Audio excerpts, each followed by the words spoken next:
back, guys. Hello. Welcome back to the Margin Podcast. Well, we do what? We talk about books. What about them? The ones that leave a mark. Start a conversation and stay with you long after the last page. All right, guys. Like we're going to say, we got another good one for you. We got a great one. Physical copy here for Physical you. copy. Look at that. Oh, wait, no reveal yet? Yeah, I mean, Viewers sure. can't see. Anyway, viewers can see. Yeah. All right. Well, what if your greatest enemy wasn't a Dark Lord, a monster, or an ancient evil? Mm-hmm. What if the most dangerous thing in your life was a part of yourself you refused to understand? That's what makes Earthsea feel different. Mm-hmm. Ursula K. Guin doesn't build fantasy around spectacle. She builds it around consequence. Every word matters. Every choice matters. Every act of power carries weight. This week, we're going over book 1 of the quartet, which actually there's 6 books because she came back and did 2 more after the quartet, of Earthsea, which is A Wizard of Earthsea by Ursula K. Guin. Oldie but goodie. Oldie but greaty. Originally published, was it 1968? 68. I wrote the song a long time ago. It was a real long time ago. But to be fair, it could have been written Oh, easily. 30, 40 years ago. Plenty to say about that. Saying that, but Many a book. Yeah. And I feel like this inspired many a book. a lot of books, like even just like right here on the shelf. The Name of All Things. What else is another Name one? of the Wind on there? The Name of the Wind is not on that shelf, no, but it should be up there Is it somewhere. somewhere up there? But it has a lot of children out here. Yeah. A lot of A children. lot of offspring. Yes. It was doing its thing. But yeah, we're excited to get into this one. I know many of you thought we were, hey man, let's just stay in that sad, traumatic, downright emotional, damaging period of our podcast, which was our first What, 3 weeks, 4 weeks? 3-4 weeks. Yeah. Well, we're I shaking finally it up. looked at Christiana. I said, hey, no more. Yeah, we're shaking it up. Today we're starting off our fantasy era. Yeah. Back to where it all started. Yeah. Back to where it all started. So before we jump into everything, how you doing? How's this week going on? Have y'all ever bought a car before? I could probably leave it at that. I will leave it at that. We're trying to figure out a car. Are we buying a car in state? No. So is it also an easy week to do so? No, because it's the 4th of July weekend. Did I say during Memorial Day weekend that I would never drive to Arizona during a holiday weekend again? Yes, in fact, I did. Yeah. In fact, I did. Am I like a week and a half out from shooting a feature film that I'm the lead of? Yeah. Do I have multiple rehearsals for that? So good. I'm good. Yeah, I can't remember if I said that, but yeah, I'm good. I'm good. How about you? On top of things. Yeah, on top of things. I'm chilling. Chilling. A lot's been going on. I'm not gonna lie. I have a monstrous amount of things going on, but sometimes you got to sit back and smell the roses, appreciate the storm. Yeah. So all good. All good. Interesting question you had on the outline today. Yeah. Favorite fantasy worlds growing up. Ooh, growing up. The reason why I think that's interesting, though, is because I had a thought while I was reading, 3 or 4 days ago. The difference between Harry Potter and other magical worlds is that everything in Harry Potter is magical. The newspapers are magical. The photos are magical. The doors are magical. The stairs are magical. I don't know if that increases the difficulty to make it such an illustrious and inviting and interesting world. But I do think that's what makes it different compared to the massive amount of other fantastical, magical books out there. What really sets the Harry Potter world apart is that everything is magical. You're going to a train station, one of the busiest train stations in the world. Go figure. There's a portal. You know what I mean? Yeah. It's, and I think that's one of the things that makes it really special. I didn't book when I was a kid. I can't say that I was a real big booker. I was much more into movies, TV shows. And so when I think of that question, the first things that come to mind are, let's just run the gamut of Dragon Ball Z or Dragon Ball during that time. Yeah. Big Sailor Moon fan growing up too, because they played back to back. Power Rangers. You got Beetleborgs. Yep. You got VR Troopers. All those, and then like there's plenty of movies that came out during that time that also Three Ninjas. Three Ninja, Gotta absolutely. throw them there. Absolutely, Three Ninjas. There's actually another one that was like Three Ninjas, except the kids were actually Asian. What was it called? And I think it was dubbed, and I thought it was one of the funniest ones. Not The familiar. boys' pants kept ripping. I'll have to look it up. Actually, I won't do that to you. That's what I'm saying. It's this movie. And again, I don't care. I'm just not going to put it in. Right. I'll figure it out. Maybe I'll post a clip. It's funny. Yeah.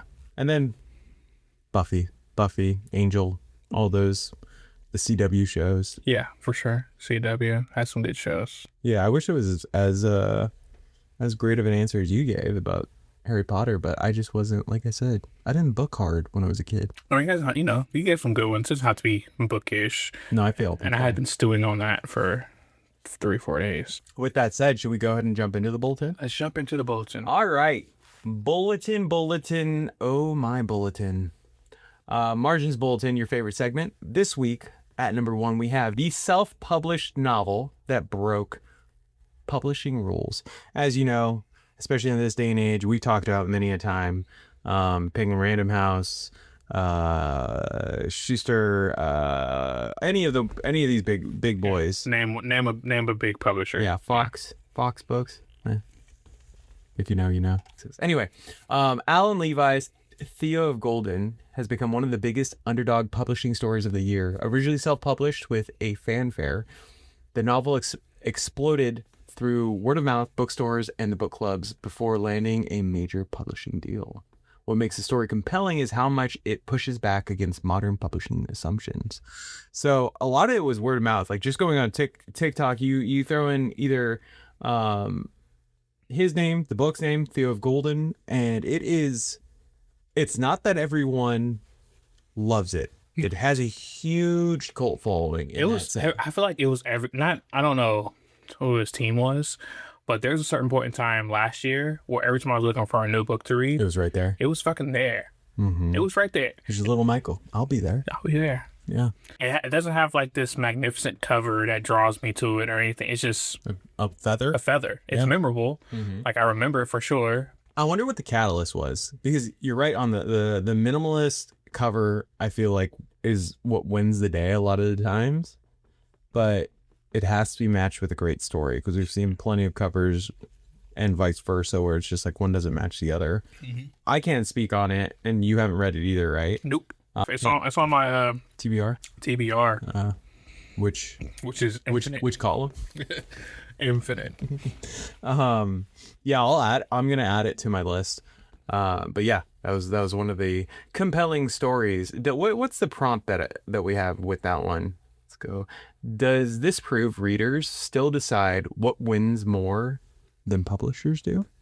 Do we still hold the power? It's a mixture. On like a very local, not very local level, on like a localized level. So think silos, absolutely. Mm-hmm. But where they like publishers win is that they define eras, right? Because they are the connectors between all these silos. Even for people who think themselves, what do you call it, like renegades or whatever, people that go against the grain and they're not into pop culture, not understanding that a cage is a cage. Yes, a cage is a cage. A cage is a cage. So there's some give and take with that question. Yeah.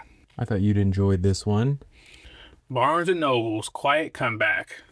They never left. They really didn't. But many others have. Yes. Many others, especially the bigger ones. Yes. Like today is the day that everyone pushes, as do we, small local public bookstores all day, every day. Yep. Barnes & Noble, though, has quietly started doing some remodeling to make their place, you got kids, bring them. They've always had that a little bit, but they've slowly like made it more modern and accessible where it gets added to. Even me, when I'm thinking about places to go with my kid out, they're like, oh, 5 places in Pasadena to go. It's park. Bring them if you're not going to Barnes & Noble, you're crazy. Yeah. You know? Whereas they first just really were for like hardcore readers.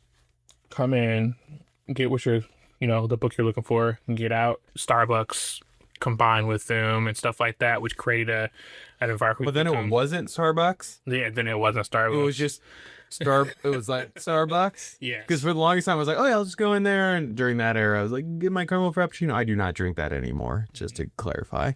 But at the time, I was like, oh yeah, we don't have that because although we look it, we're not Starbucks. Yeah, this is well, what's the burger joint in Coming to America? It's McDowell's.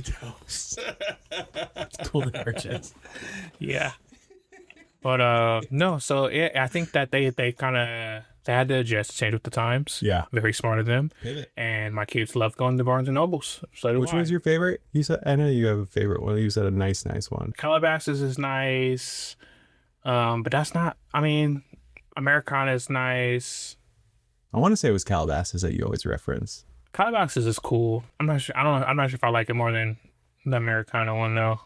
I was gonna say I've gone to the one in the Grove. I've met a buddy of mine who's an author. Yeah. Get a signing thing there, but yeah.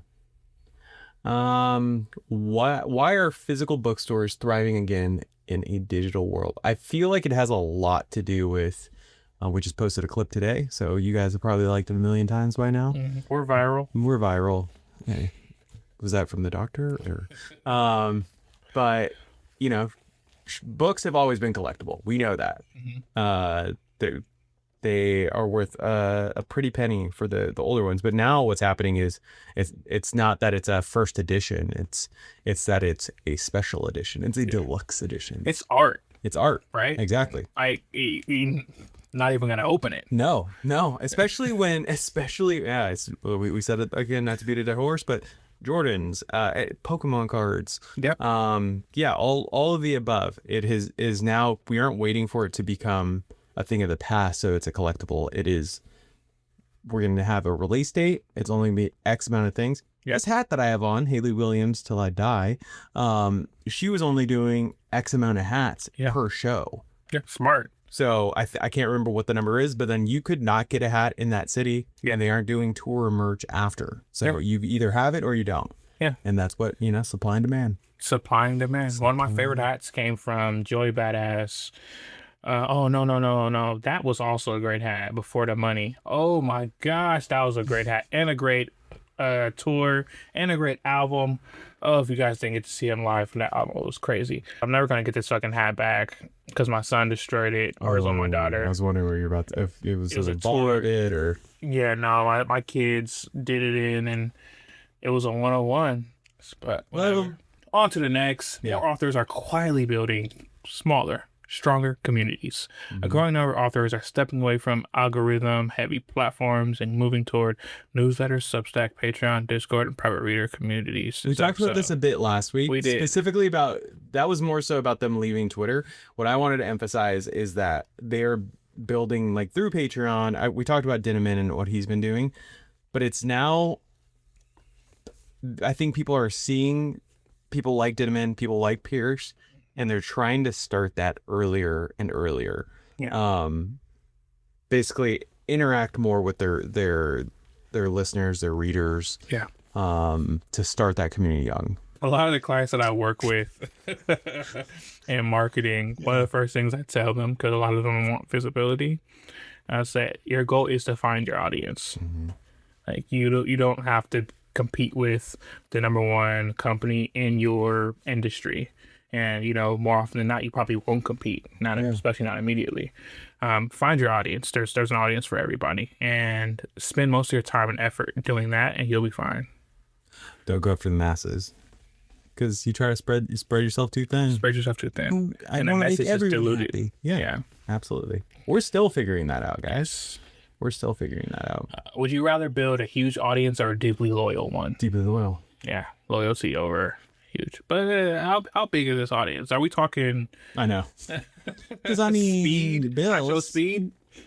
Bills. You know, we got some things to pay. I got a kid I got to put through school. Okay, Yeah. Club one of them. It's like, which one did you choose? Yeah. Build it, and he will come. Yeah. as they say. As they say. I just came up with that. Yeah. All right. Number 4, Book Talk's biggest fear, sameness. More readers are noticing recommendations increasingly are repetitive. We made a joke early on in the season. Oh, no, sorry, in season 1. We're in season 2 now. Look at this. But where I remember the clip was like, oh, all we see is Red Rising, Dungeon Crawler Carl. Yeah. Smut. That was the clip. We have since enjoyed the smut, so All of us. yeah. Fourth wing, you know, all the things. And yeah, there's a little bit of burnout or strain where it's just like, even going, because we have multiple accounts, we have our personal account and then also the margins, where I'm like, as I'm scrolling through, I'm like, oh, same book.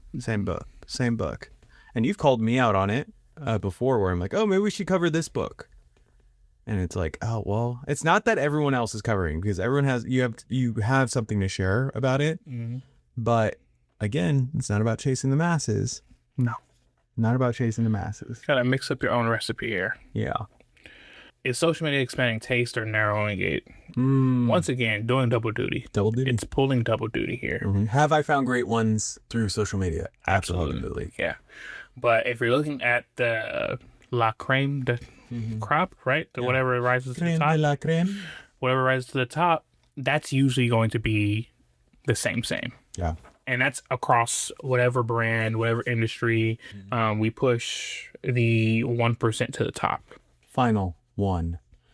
The anti-intellectualism debate on Book Talk. Some creators are pushing back against what they see as rising anti-intellectualism in reading spaces, arguing fast takes and emotional reactions are replacing thoughtful literary discussion. Look-y, we kind of made this podcast, not that we're choosing sides. Yeah, but we are the solution to this. We want to be the solution. We're trying. Yeah. Basically, so many people want to be like 2 stars. Yeah. 4, whatever it may be. Yeah. And that's not always, I mean, as long as it's backed by then a well thought out conversation or opinion or whatever you want to do, great. But if it's a clip, It's always clips. it's always just a clip. So here's the thing.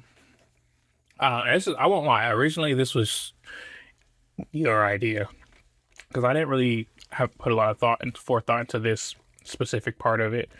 I just wanted to talk about books, and We're gonna go anime. yeah, we're going to anime. Yep. Yeah, that's class. And what I like that you thought of, which is obviously a part of this prompt, is that yeah, we could have, and we still could. I think about it every week. Like, we can easily grow our platform maybe twice as fast, maybe 3 times as fast if we leaned into what people are digging into right now in the algorithm, and that's quick take, Baiting, like whether it be rage I or just have to tell you this thing about this. Oh my, it's like, and actually they don't really care, like, they not as much as they're letting on. Turn the book. Yeah, they have to like be in character, and also, and I'm like, we can do that. Yeah. And we can absolutely grow our platform, but I don't think it wouldn't be true to what we were trying to build, right? And originally, which was, we want to discuss the underlying themes in the books,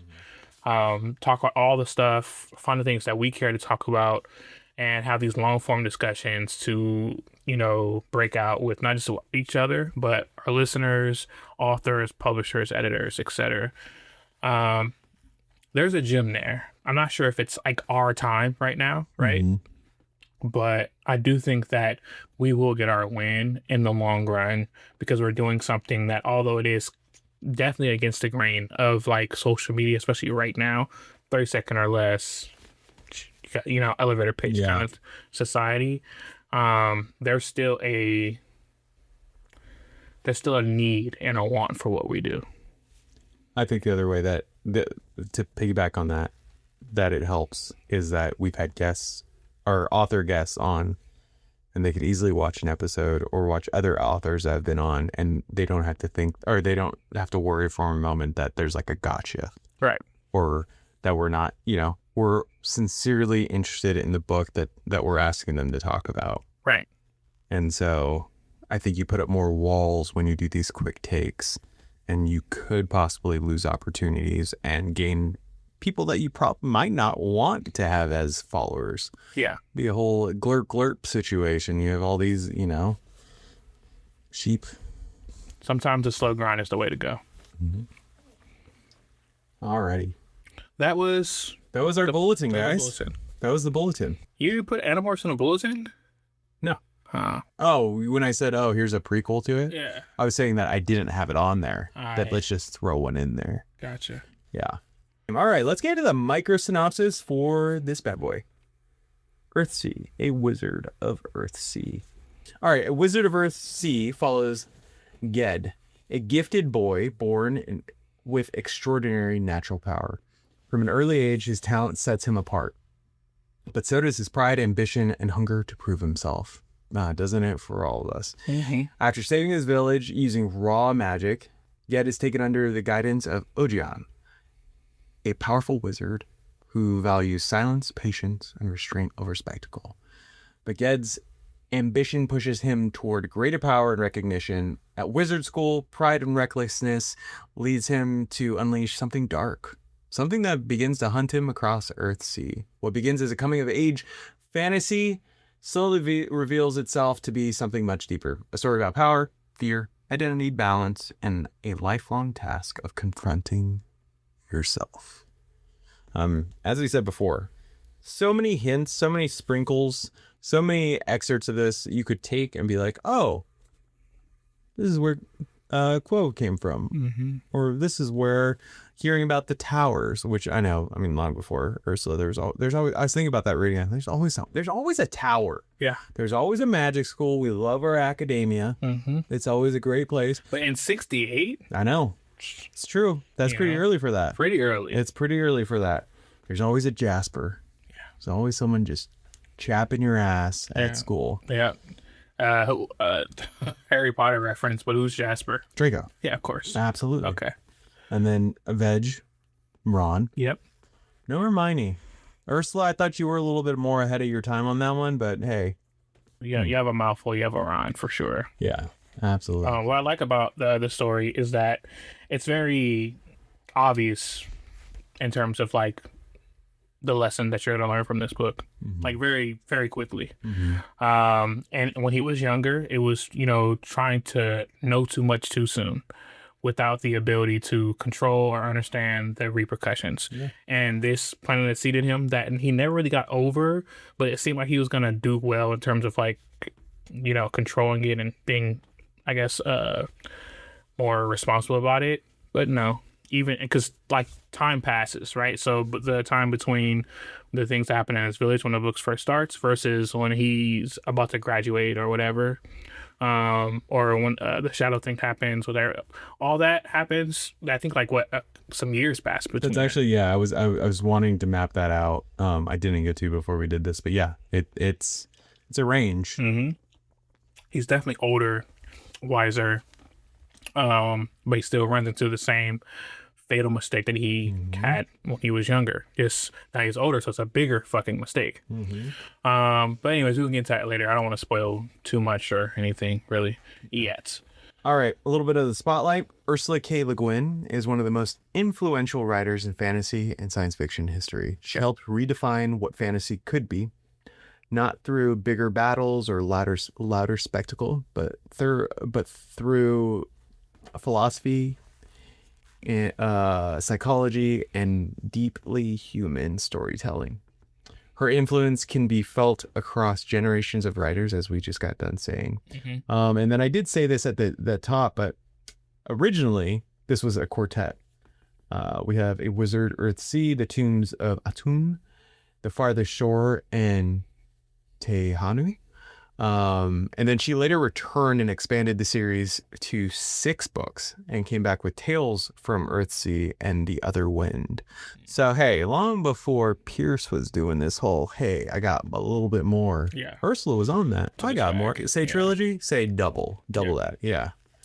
So yeah, that she's widely regarded as one of the true masters of modern speculative fiction. I believe it.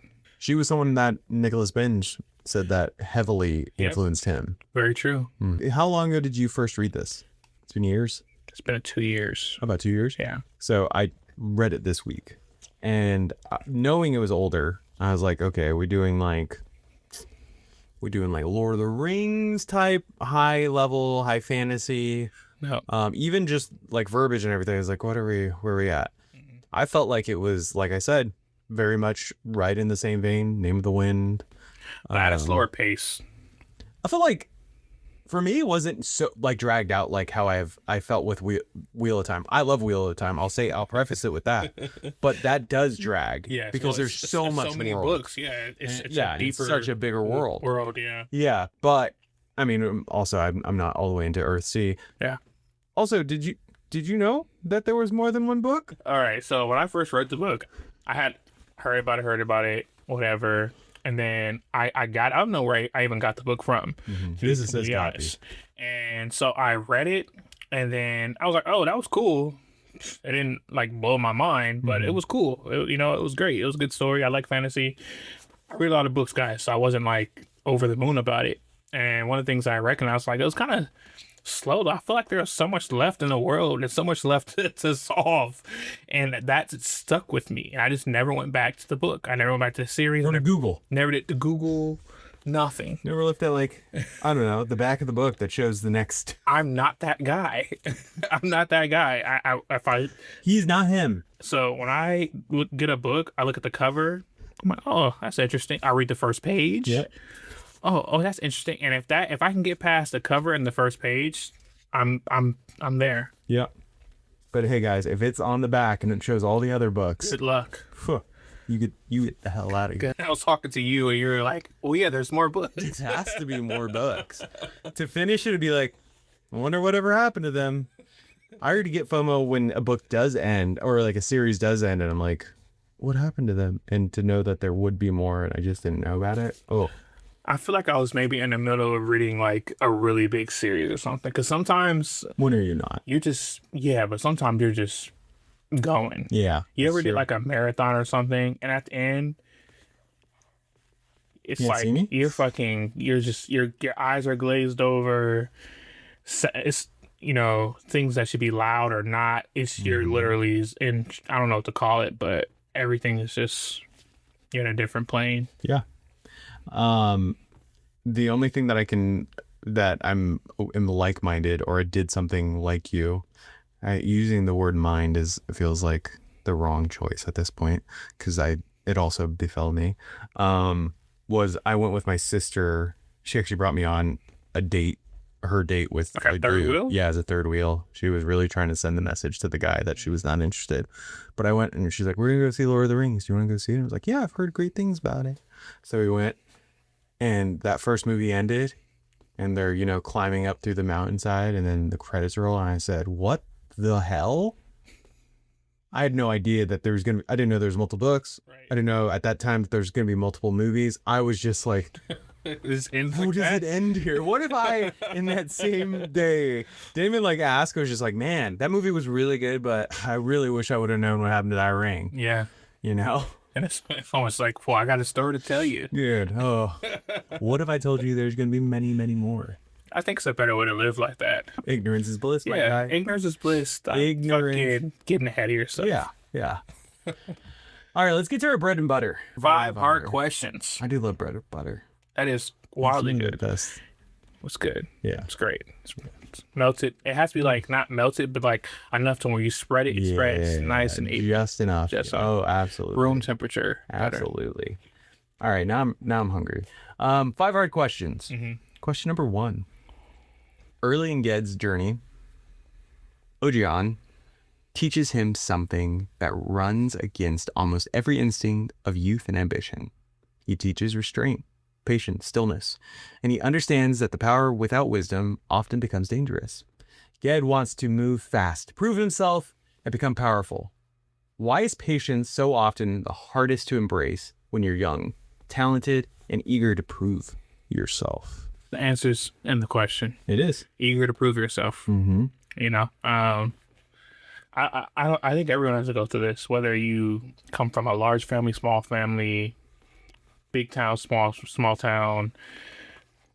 It's not that you want to stick out. You just want to feel like you would exist. Yeah. Right. And to do that, there has to be a little bit of putting your imprint in something. Life, sports, academics, friendship, whatever. Some people are they steal, whatever's your thing that you're doing to be seen. A lot of times that's what it is. It's the core. Yeah, I agree. For him, if I had to go a little bit deeper, there isn't like any backstory or lore on this. It's just me when I read it. I felt like he was from like a small town, and he knew that he had something. He was meant for more. He always felt like he was meant for more. And then something happens to where he had to fulfill that, right? He does, and like I was a raw magical power kind of way, so not really understanding what was going on. But this unleashes his hunger for further knowledge of more, right? And this leads him down the path that he took. Do you think it was both? What do you think was unleashed more? The want or the desire for the power, or for the recognition of that power? Do you think what do you think satisfied him in that day? Because obviously he had the whole, I mean, he was able to protect his village at the beginning. Yeah. But then his village and all the surrounding areas kept talking about him afterwards, about how much of a hero he was. What do you think was more desirable to him at that time? Remember we spoke about how once you allow of the world in on something that used to be yours, it changes your relationship with it. I think we're talking about hobbies. Yeah. This is the same thing. So originally it was more so him wanting to have the power, right? To feel powerful and be able to change the world and make an effect. And eventually it became the hunger for the recognition that he was powerful. And that happens naturally through just interacting and allowing your gift, whatever it is, your thing, to be, I won't say tainted, but affected by other people. I'm sure any athlete, any artist, any creative too is just like, yeah, oh no, I get that. I loved it. And it's not always, I will say, I'm sure it's not always, I don't want to paint it like being pessimistic in that either, because I'm sure they still have the love for the game.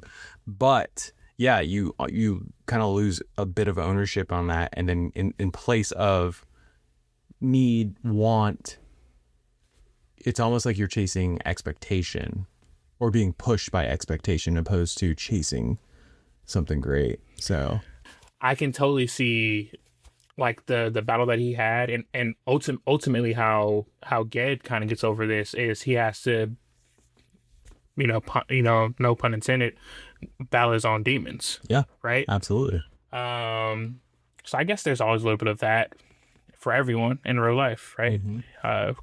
Not sure if that's gonna not help you be poor in real life, but who knows? It just might. Yeah, just poor with money. Yeah. You'll be rich in spirit. Yeah, rich in spirit. I see those guys all the time. Rich in understanding. Every time I look in the mirror. All right, number two. One of the most profound ideas in Earthsea is that nothing changes in isolation. Every action, the butterfly effect, affects something else. Every choice shifts balance somewhere, even when we cannot immediately see it. Ogian, I know I was going to fuck up that name, and the masters repeatedly remind Ged that changing one thing means changing many things. Why do people often chase immediate results without fully considering the wider consequences of their choices? So I brought this one up because it was something that when I got to this part of the book, I was like, oh, that's both profound, obvious, all the things. And most of the profound things are always like a simple line. And this one, it was one of the masters at the school. Ged was asking, hey, how do I make this shift in appearance, this, this rock into a gem? How do I make it stay a gem? Mm-hmm. And the master just started doing it. Oh, I can make it into this, that.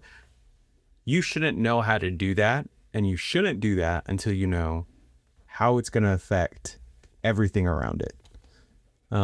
So I think when I was coming up with this question and this thought, I was just like, oh yeah, how many times while being like growing up, being raised, growing myself, where I was just like, oh, if I just could have this, or if I could just, right away, even if it was the appearance, specifically the illusion. Yeah. If I can have someone come over to my place, and even if like, I know it's heavy on we're talking about like financial, but it's something we're talking about ambitious young men, young women, how it is. It's what comes to mind. Yes, for sure. But if I can at least come over and make you feel like, oh, I'm good. Yeah. Like if I could set my room up to appear like I'm doing things, or that I have money, or that I'm successful in any way, if I can introduce myself in a way that like, oh, I'm a consultant for this, blah, blah, blah, blah, blah. Mm-hmm. I answer phones, my guy, but if I say it the right way, yes,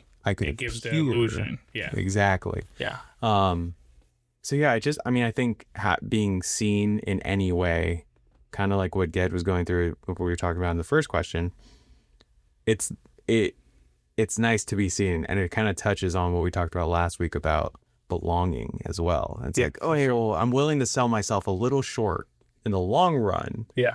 Just so that I can get a little bit of recognition, maybe a little bit of like love, a little bit of whatever, insert. But yeah, instant gratification versus, waiting the long game or long enough. There's a deeper part to that. I'm not sure if we're gonna get to it, but like with like the name of things, like the true components of what you're looking for, what they're actually made of, right? Mm-hmm. So you have this deep foundation of a true thing, and then the top level of the illusion of that thing. Mm-hmm. And obviously life happens in between, somewhere in between that. Huge aspect of this book, the power of names. And that's why we said, oh, name of the wind, the name of all things. Mm-hmm. Realistically, I had heard about the power of that. A lot of the books that I know that speak on that, I learned through you. Yeah. Specifically Name of the Wind, but a lot of other ones where it was just like one of those things where prior I didn't think about it much, and then it's pervasive. Now I was like, oh, it's everywhere, and the importance of that. Mm-hmm. So when that's why it was so omnipresent in this book to me. I was like, oh yeah, this is, I don't know. I would like to know when, someone's gonna be like the Bible or the Quran or like ancient texts or religious texts. So yeah, I know it's been around that long, but still, I'm talking about fantasy. All right, number three. Throughout the novel, names carry extraordinary power. To know the true name of something is to understand it, influence it, and relate to it more honestly. What changes when we stop labeling things by appearance and begin understanding them by their true nature? It takes, seconds sometimes to understand something. Mm-hmm. It can take years to really comprehend it. Mm-hmm. Understanding can be shallow, and it can be for, various reasons, right? You might be interacting with something for a reason of need, a reason, whatever case may be, set that scene up for your head. Comprehension comes with a sense of, there's like a totality to it. Can you explain it to the degree that a child will understand? For me, it's always been for comprehension, like, oh, that's cool that you think you understand it. Yeah. Now let me bring this 5-year-old in. Yeah. Make it so that they understand. How simple can you really break this down to its bare components? But yes, all that goes back to naming. We kind of already spoke about it. So there you go, guys. Is it question 4? Yeah. Much of Ged's journey becomes a pursuit, not of victory, but of confrontation. Mm-hmm. The deeper he travels, the more he realizes he cannot outrun what he unleashed why do people spend so much of life running from parts of themselves they eventually have to face? It's a game we play till we are. I was gonna say till like life's clocked out. I don't want to be dark right now or morbid.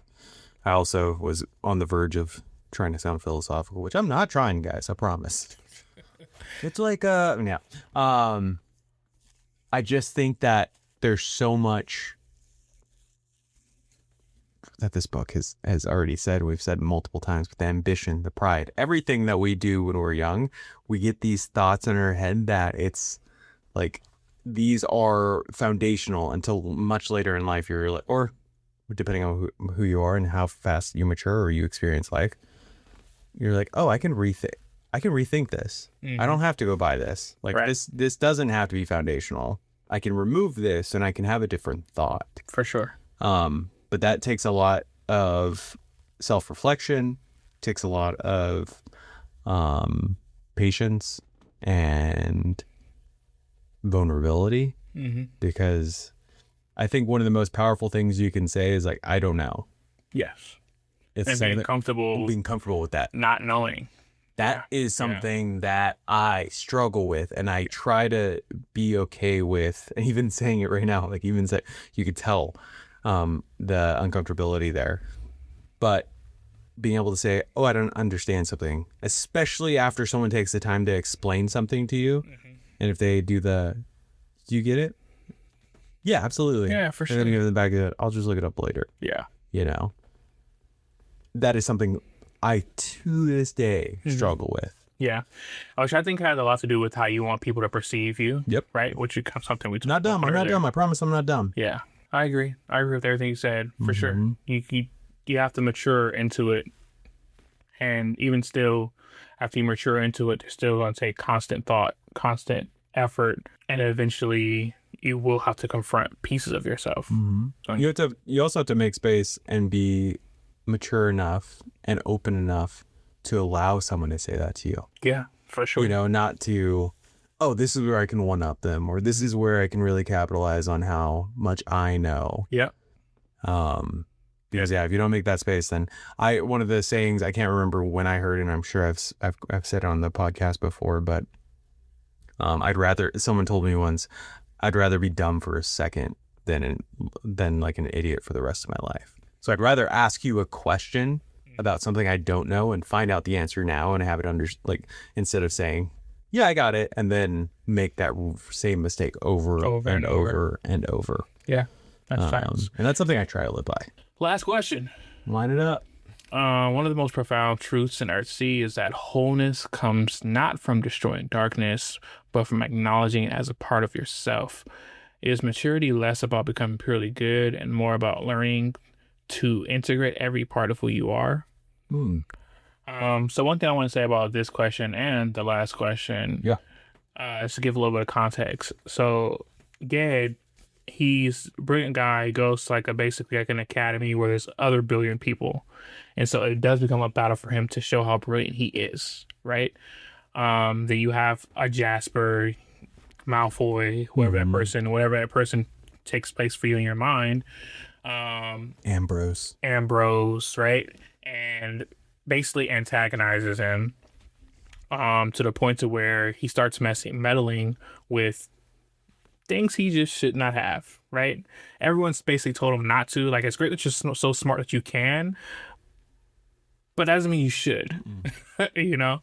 And so a lot of these, all of our questions are really based around that. So, why do people spend so much time running from parts of themselves? Especially question 5, maturity it's less about being purely good, because Ged, by all intents and purposes, is good. He's great. He's not someone who wants to get power to hurt other people or to steal, or no, he wants to protect people and do great things. So he is good. He is trying to be on that path of purely good. So it almost becomes like a victim mindset of well, why can't I do this? Why am I failing? Or how did I fuck up this bad? Yeah. Right. And so part of his process of maturing was finding this out in this question, right?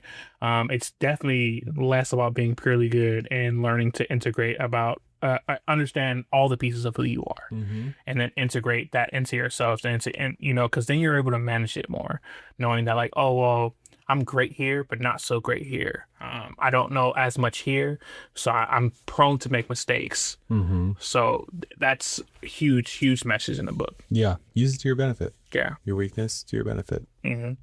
Yeah. All of it. 5 hard questions. Thanks, guys. As always, what were your responses? What were you guys thinking while we were reading those off? Love to hear your answers. Mm-hmm. Love to hear your insight. Let us know. And we'll go from there. All right, let's get into that deep dive. All right, so again, we spoke about him a lot already, right? So he's a natural talent. He has a lot of pride in who he is and what he can do. You see his growth from the time he's a kid until as he grows older. So his biggest weakness being talent or pride. That's interesting. I was thinking more of his biggest weakness being fear. Mm-hmm. You know? Yeah, I think that is I think that's the first one. That's what leads to the other two. Okay. Yeah. Yeah, I think you're right in that. Yeah, for sure. OGN. I thought it was Gian so it could be Ogian. Oh, what did I say? I thought it was. Gian. Ogian. So the reason why I said Ogian is that I read this book. Yeah. So it's just like Dante and Hermio. Hermio. So That's just all takes to it. He beat me to him. Dante, my guy. Thank you for a love clip. But anyways, what he represents is like a peace, a stillness, a steadiness. It's what you want in like a mentor or a teacher, to be honest. Because you want to feel like you almost need them to be like your rock. Yeah. If that makes sense. Yeah. Especially if you're you yourself are not sure-footed at that point in time, or whatever the case may be. Are you having same thing with Ged, where he had all these inner doubts, which ultimately did lead him astray and making different kind of mistakes. I should say. I won't say astray, just led him to making some mistakes that honestly he should have been able to watch out for, because he had a pretty good teacher. Yeah. I don't know if we can say any more about that. Like, I think that's a whole part of being young, is making those mistakes, and not listening to people who do better. Absolutely. Absolutely. That's where it all starts. Yes. Until much later, you're like, oh, you had a point there. They knew exactly. They knew exactly what they were talking about. Exactly what's going on. Yeah. Sometimes you got to touch the fire. Mm-hmm. All right, Jasper, Vetch, or Roke. Mm-hmm. Vetch, our guy. The man. Only one to give him his name. Only one. I did like when he told him his name. Yeah. And I was like, oh wait, I didn't realize Ged hadn't been like using his name or referred to as his name that whole time. That's why I was like, wait, what? I thought everyone knew it by, especially when he gave his name to the guy at the door, who ended up being a master. Yeah. But when he was like, what's your name? And he just gave it to him. I was like, oh shit, man, that was really quick. You gave that up. Yep. But it was obviously the key to get in. Yep. But you didn't know who he was until your last day there. So it's still crazy that you just did. Literally. Yeah. Was it life or death? Because you literally in the right before that said, I only use it if it's like a life or death situation. Mm-hmm. But yeah, Vetch is the guy you want by your side. Yep. From the get. Yeah, he's your ride or die. You need a Vetch for sure. Absolutely. Jasper. You kind of need a Jasper. You do. Right? You need a rival. How else? Who's gonna push you to be the greater you, which usually involves conquering some flaw or gap in knowledge or aptitude. I think you need until you realize it's you versus you. Yeah. You need the fuel, which is you versus whoever you choose. Yep. You know, it's much later in life you realize it's 1v1 versus yourself. Yep. So one of the main things that happens when he uses a spell, because Jasper's going at him saying like, you can't do this, you can't do that. Jasper's a little bit more advanced than him. He is. Absolutely. He's been there longer. Yes. Comes from it. Yep. And keeps his cool almost the whole time up until this point. Yes. And then Jasper's basically had it and is just like, nah, I'm not going to let you do something then. You're a natural born. Like, show me how great you are. And this was the one time Geb was like, Bet. Yeah. outside right now. Yep. What do you want me to do? Bring a spirit from the dead. Got you. Let's go outside right now. And that was such like a far-reaching thing that no one would have ever imagined. Yep. And he went for it. And funny enough, it was from the book that he wasn't supposed to read that Ojin told him at the beginning, these weren't for you. Yeah. This is the magic you shouldn't be meddling with, man. It's literally the catalyst that made him go to the school, because he said, you know what, you want more? I can't give you more right now. You shouldn't see this right now. And yet, Ged was like, I'm going to use that. I'm going to use it. You know who also did that? Quoth. Yes. With the name of the wind. Yes, I thought about the same thing. I thought about the same thing as I read it. I was like, I see you, Patrick. Yes. I see you. Because it was exactly that. He used something that he didn't understand at the time, and it almost nearly lost his life. Yep. It was great. This book is in between like The Name of the Wind and The Alchemist. Yeah. In terms of like that. the target that she was shooting at. Lots of messages to learn from. Lots of great characters to get into. Not a crazy magic system. Not a crazy magic system. Actually, it's super simplistic. Yes. You know, very bare bones. Yes, there's spells. I'm not going to get into where it's drawn from or what you need or whatever it may be. She really does focus more on philosophy. Sounds like highbrow. It's not that. It's more so like life lessons, consequences of choices. You know, it's like she thought about that and then built a magic system around that. So it's like, okay, everything else you guys can fill in with your mind. No problem. No. Great read. Is wisdom usually learned through teaching or through failure? No, another double. You got to be truly wise. I do think that you gotta engage in both sides. You can't be too afraid to fail. Because you could go, especially if you, what a travesty it would be if you, I mean, it might not seem like it, but you create something, you do something, and you win every time. Wow. Great. Yeah. Until you don't. And then you have no idea. You have no contingency plan. No. It rocks your world. Not good for the faint of heart in that moment. Yep. You know? That's why so many successful people say, you know, failure is much more part of the equation than... It's a great teacher. It's the best teacher. The highs of life, the highs of being correct, the highs of being wise, the highs of being good are only good because of the lows of being bad, the lows of being poor, the lows of being dumb, you know what I mean? Like the kid at the end of Lost Lambs, you know, he had everything, had a dad with all the ceramic thing. Anyway, and then, but he was looking over at this family that's supposed to be broken, that went through so much, but yet they're happy because they've had those low lows. Exactly. It's not saying that you can't just, if you don't endure those things, but it's a deeper, more tangible experience of it. Yeah. You know? Agreed. But yeah, guys. It's a great book. It's a good book. It's a great book. I will, as I told him, I was so mad when he recommended it. I was like, it's a series and you know it. I thought it was a one-off. I know Jasper comes back. Yeah. You don't say the things you say and him not come back. He's coming back. Well, I mean, now that you said something, I have to read the rest. I am too. You hooked us both. Only reason I did Wheel of Time was because I was in a book club and one of my buddies said, hey, let's do Eye of the World. Let's do the first book in this 14-book series. Shit. And I said, you damned me. Yeah. You have damned my soul. 3 months of your life gone. Oh, you think? I wish it was 3 months. It was over a year. Damn. And I was burning through them. I think Bryce still has half of the final book left, and he's refusing to finish it because he doesn't want it to end.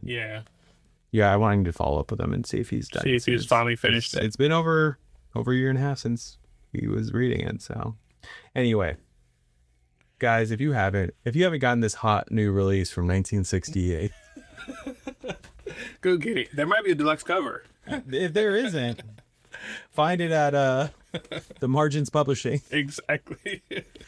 Let's We gotta put that up. get some Sharpies out. Yeah. Some aluminum foil. We got you. Maybe that's how we're gonna fund our podcast. Yeah. Deluxe covers of classic books. Absolutely. I'm sure was it public Domain. Yeah, At this point, public I think it's 70 years. That was it. Yeah, it has Catch us in a couple more. We'll get it. Yeah. We'll get it. That's wild. But yeah, let us know what your thoughts were on the book. Especially you, many of you, this is probably part of your childhood, your younger years of reading fantasy. Let us know what we should expect from the rest of the series. No spoilers. Yeah. Don't be that way. Spoil it for me though. I don't care. No, not on our. Go to his private account. And then spoil it. Yeah. Yeah. Let me and know. then spoil it to him. Not me. If you, I will block you. All right. Next week. Next week we have a great one. It is going to be exactly what he said. Exactly what I said. All right, guys. We will catch you guys next week. Thanks for tuning in to another week of the Martyrs Podcast. Please don't forget, like, share, subscribe. Like, share, and subscribe. Did you like it? Did you subscribe? Yes. Did you share it with a friend? Please do. Please do all the above. We really appreciate it. We'll see you guys next week. Bye, Mom. Hold up. Yeah. One time for my niggas, man. Mama said there be days like this. Mama said there be days like this. Mama said.